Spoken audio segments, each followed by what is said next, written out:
Hello all, and welcome to a very special review. As you can see, it is not my basement studio dungeon in which I live. I am over at a 4th of July party, and I am still being evicted, so I don't know how many more of these reviews. I think there's just like one more after this one, but this one's sort of a big review, and I'm speaking very quickly because I'm recording this on a cell phone, as you can tell from the vertical orientation, which now that I realize, how am I going to upload this to YouTube without it looking weird? But honestly, at this point, I don't care. It's already started recording, so let's get to this, shall we? So this is the vertical that I've told you about, and you can see here my father in the background with 7 barley wines. And so let's just go and pop this open. I'm going to pop this open, pour it. I got like several clear ones here, and then I'm just going to go and pass on these bottles for everyone else to kind of go and sample. If they have commentary, they can also run some commentary if they so wish. Then you guys can run commentary anytime you want. So I'm just going to go and start with this right now. So what year is that? This is a 2014. I'm pouring it out first. Okay. Though in retrospect, I probably should have tried to go... Ooh. Pass it around. Yeah, 14. Almost a caramelized sort of smell there. Well, it's 6 years old, right? Yep. It's mostly been kept cold. So there's several times where I've had to move it. Trying to get as much head as possible on these so I can have something to smell at least. 15.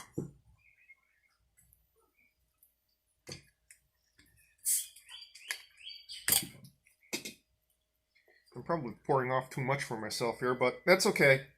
I can eat to go and restore myself to sobriety. That's good. 14 is pretty good. 16.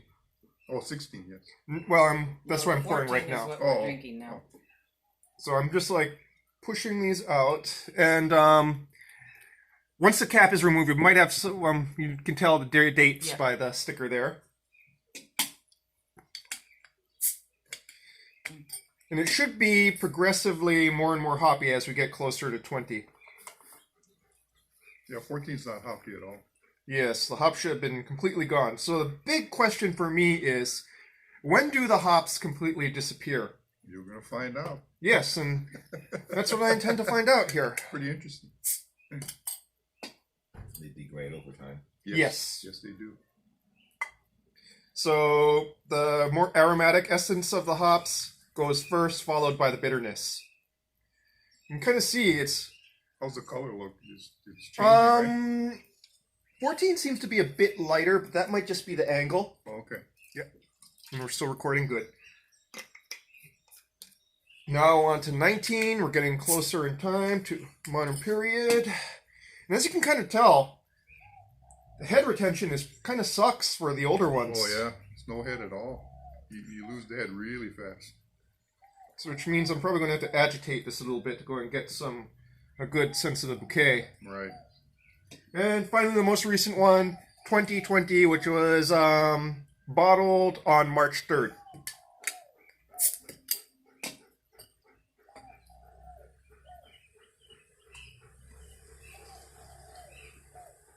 And as you can see here, this is the one that's got like look at the head on that one. Yeah, so you can see most recent one, excellent head, and you're probably going to find like what this is like characteristically out of the bottle by trying the 2020 and then sort of comparing it to the rest. You can kind of see here that 19 and 20 still have a bit of head, as well as 18 just a bit. Not so much for the rest of them. 14, I kind of forced it by doing a high pour. And I'm going to start smelling. 14. Yes. Yeah. January 9th, 14. Yeah. Sort of toffee-like notes, highly caramelized. Can smell the age on this one. This one almost had no head. Still got carbonation. Looking at sedimentation. Not much sedimentation for either, which is good. What year is that? Coloration is a sort of dark amber. 14 as well. December 2014. Oh, yes. 16. Still smelling age. Still not really getting any hop notes to this. It's all malts. 17. Still all malts, sweet toffee, starting to lose that sort of musty aged smell to it. It's not an unpleasant must, but it's there.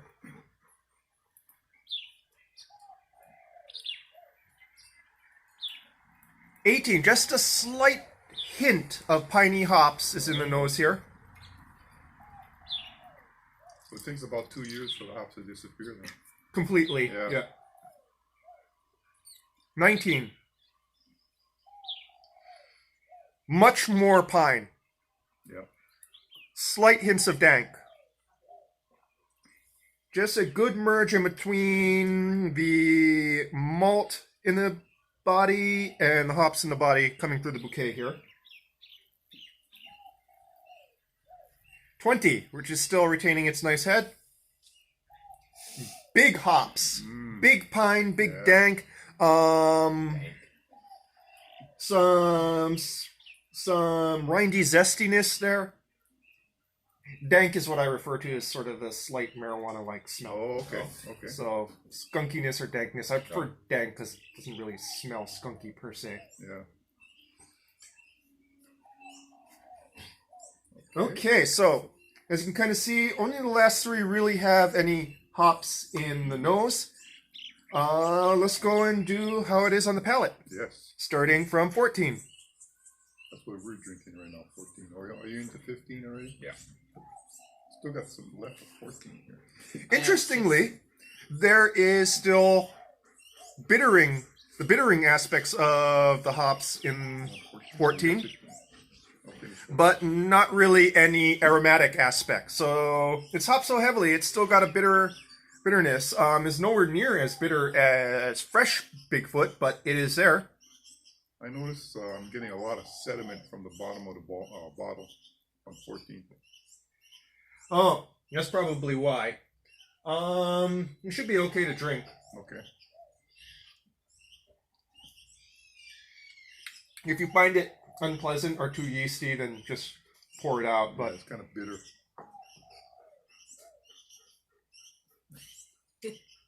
But I'm not going to throw it out. Alcohol abuse. yeah. That would be blasphemous. So, Behind the curtain. interestingly enough, the hop bitterness sort of dominates even in 2014 here, with the malts still playing a secondary role. The malts are dominant in the nose, not so much on the mouth. Mouthfeel, very oily. And almost a pumpernickel bread note in the front that is swiftly shifts into a sort of hop show, which is pretty much all bittering. So it's not as pleasant as it would be as if it had more aromatic notes to it, I find. 15.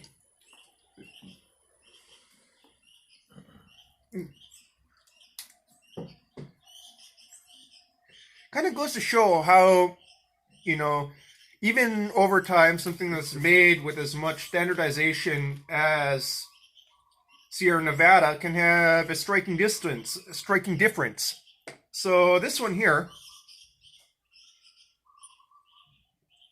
has much more of that sort of aged note, and I'm wondering if it's because it was closer to the light in the refrigerator, or further from the source of cold.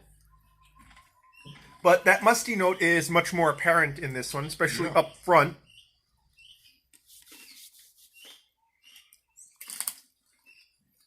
There's also a bit more toffee, and there's still that hop bitterness that remains. So the bittering aspects of the hops still remains in this. It's mostly the aromatic and the head retention that is sort of gone.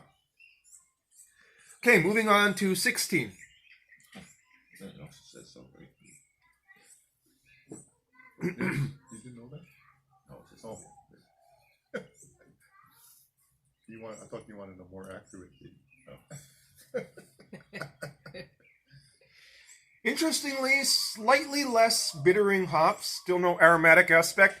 I'm finding 16 a bit more balanced in between the malts and the hops. I'm wondering why that is. I don't know enough about aging beer, but I'm finding 16 to be fairly nicely balanced in between the flavor aspects of the malt, that sort of toffee caramelized taste, and the bittering aspects of the hopping. Moving along quickly, because I'm now starting to catch a buzz. Onwards to 17.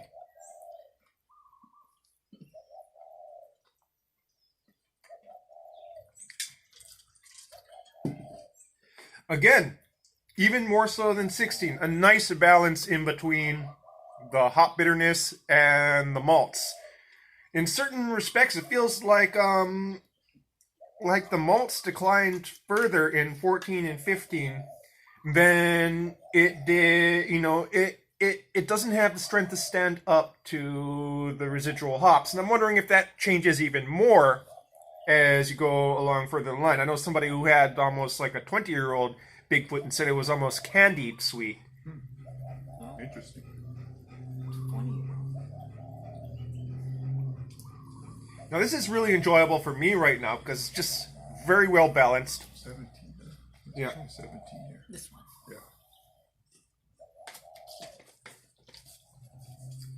Yeah. Just now starting to get a bit more of the effervescent notes coming up, those aromatic notes of the hops, just remaining ever so slightly there.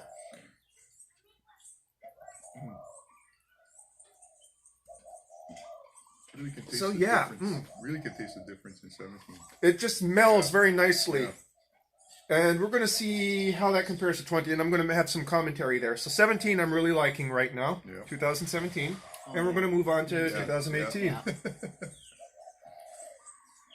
That last one I didn't like it. And it's starting to get a little bit darker, too, as we go along. Just a hair more of a darker shade of amber that we have here.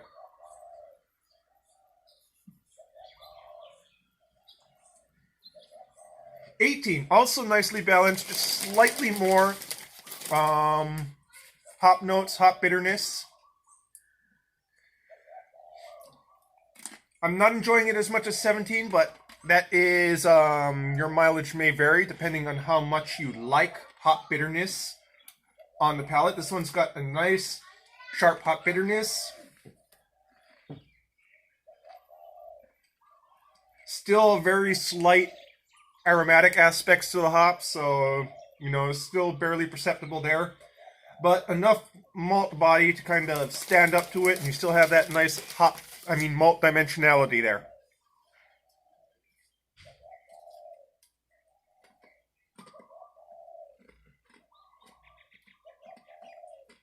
'17, '18, very nicely balanced.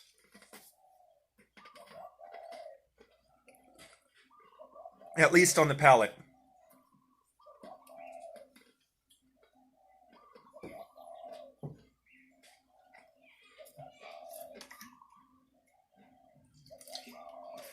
'19, we're starting to get like the really aromatic aspects there coming through on the mouth. Going right up to the nose here as I'm drinking it. Nice pine forest up in them sinuses.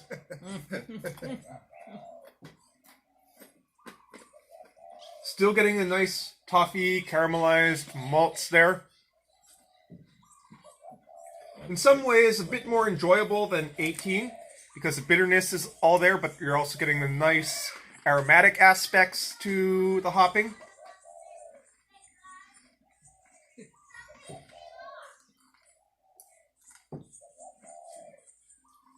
Yeah.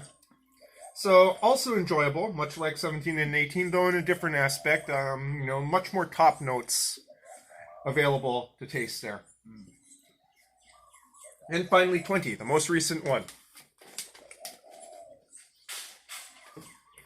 So far, I like 17. I like 17 so far, yeah. Big old slap of pine tree right up in your nose. It's like Christmas. It's like Christmas, yeah. Big old slap of pine tree up in your nose, and that almost rindy, say, like grapefruit zest right on your tongue. It says here, yeah.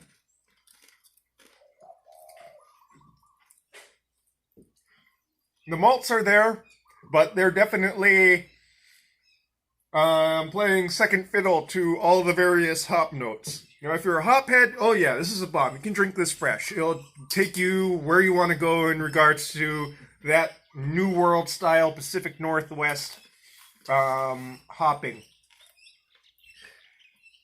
So bitter that it remains on your tongue long after the beer has been swallowed. That's true. Enjoyable for me, but I wouldn't say that it's balanced like all things should be. Perfectly balanced like all things should. So for me, so far, having done this fairly short vertical review, I'd have to say 1718 is my favorite just for the balance. It would be nice if it had just a touch more aromatic aspects to the hopping while having the bittering decline just a little bit. But all in all, 14, 15, 16, a bit weak, especially 14, which seems to have almost a declining malt presence as opposed to bittering hop presence. I'm kind of wondering what to make of the reports of like 20-year-old tastings that say it's almost cloyingly sweet since the hops are almost completely gone. Because very high residual sugar in these barley wines. It's almost 500 calories a bottle. In case those of you who are watching your weight. I doubt it. And yeah, I think everyone should try to go and do a vertical. It's a learning experience, and I'd like to go and turn it to the audience and say, you guys have any commentary for this review? I just said 17 was my favorite out of Yes. the ones I've tasted so far, and good review. Yes, good review. Yeah, tasty. Very tasty. Okay. And thank you for inviting us. No problem. I needed somebody. You think I could handle 7 bottles of this? I'd be on the floor. We're always there to help. Yes. So this is not the most wild review that I've done. As you've known, I have filled a bucket with beer and poured it on my head. So I got to see that one. Yeah. yeah, I gotta upload that one.